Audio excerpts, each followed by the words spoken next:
Everyone, आपका हमारे channel में स्वागत है। हरित क्रांति भारत में कृषि उत्पादन की उत्पादकता को बढ़ाने के लिए एक क्रांतिकारी परिवर्तन था। हरित क्रांति में क्या होता है? हरित क्रांति के जनक किसे माना जाता है?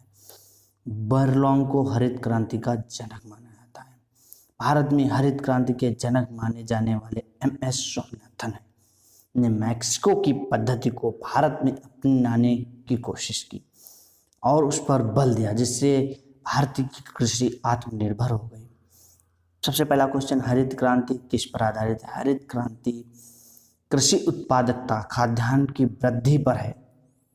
हरित क्रांति में कृषि उत्पादन, हरित क्रांति से तात्पर्य यह है आप अपनी टेक्निक्स के माध्यम से कृषि के प्रोडक्शन को दोगुना करो, कृषि प्रोडक्शन को बढ़ाना हरित क्रांति कहलाता है। भारत को कृषि क्षेत्र में आत्मनिर्भर बनाना।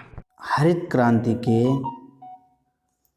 जनक कौन मानते हैं? बोरलॉन्ग हरित क्रांति के जनक। भारत में हरित क्रांति के जनक MS स्वामीनाथन। ये इंपॉर्टेंट क्वेश्चन है यहाँ से, ठीक है। हरित क्रांति एक पैकेज कार्यक्रम था। इसके अंतर्गत HYV हाई यील्ड जो वैरायटीज वाले बीज थे उनको यूज करो, कीटनाशकों को प्रयोग करो। इसके अतिरिक्त आधुनिक उत्कृष्ट उत्पाद कृषि मशीनों का यूज करो। इन चीज़ों से खेती को, मतलब किसानों की आय को दोगुना करो, 3 गुना करो। इसका एक उद्देश्य था हरित क्रांति का। इसमें दलहन जैसी फसलों को उत्पादन पर भी फोकस किया गया है। कृषि वित्त मतलब फार्मिंग फाइनेंस। फार्मिंग में क्या फाइनेंस हुआ? कृषि वित्त की आवश्यकता अलग अलग समस्याओं के लिए होती थी। कृषि में बहुत समस्याएं भी आती हैं, पैसे लगते हैं। स्वतंत्रता, गैर संस्थागत स्रोत उसके हो गए। पहले पैसों की बात करते हैं। अल्प अवधि में कृषि इनपुट्स पर ऋण देना, ये भी सरकार का काम है। मध्य अवधि ऋण, 3 प्रकार के ऋण होते हैं कृषि के। इनपुट जो ऋण 15 महीने के अंदर मशीनें खरीदने के लिए दिया जाता है उसे बोलते हैं अल्प अवधि। मध्य अवधि जो 5 वर्षों से अधिक दिया जाता है, 5 वर्ष या इससे अधिक। 5 वर्ष से बहुत ज़्यादा दीर्घ अवधि 15 माह मशीन खरीदने के लिए जाता है।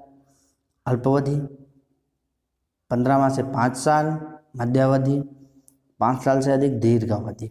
कृषि वित्त के स्रोत, संस्थागत स्रोतों में कृषि वित्त की सर्वोच्च संस्थान कृषि एवं ग्रामीण विकास बैंक है। इसकी स्थापना 1982 में हुई।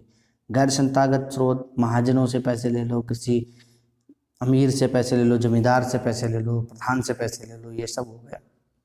2018-19 में कृषि वित्त में सर्वाधिक योगदान फाइनेंशियल बैंक यानी कॉमर्शियल बैंक का रहा। वाणिज्यिक बैंक 17.68%। इसके बाद शीर्ष स्थान सहकारी बैंक 12.26, क्षेत्रीय ग्रामीण बैंक 12.05। अब हम बात करते हैं दुग्ध विकास एवं ऑपरेशन फ्लड। ऑपरेशन फ्लड दुग्ध आपूर्ति से संबंधित है। श्वेत क्रांति दुग्ध उत्पादन से संबंधित है। कृषि पेट्रोलियम उत्पाद से संबंधित है। कृष्ण क्रांति पेट्रोलियम उत्पाद से संबंधित है। हरित क्रांति उत्पादन क्षेत्र, हरित क्रांति खाद्यान्न उत्पादन, श्वेत क्रांति दुग्ध उत्पादन, पीली क्रांति तिलहन उत्पादन, नीली क्रांति मत्स्य उत्पादन, रजत क्रांति अंडा मुर्गी पालन, लाल क्रांति मांस टमाटर उत्पादन, रजत रेशा क्रांति कपास उत्पादन, स्वर्ण रेशा क्रांति जूट उत्पादन, गोल्डन क्रांति फल उत्पादन, भूरी धूसर क्रांति उर्वरक उत्पादन, गोल क्रांति आलू उत्पादन, गुलाबी क्रांति प्याज झींगा उत्पादन। अब हम बात करते हैं बैंक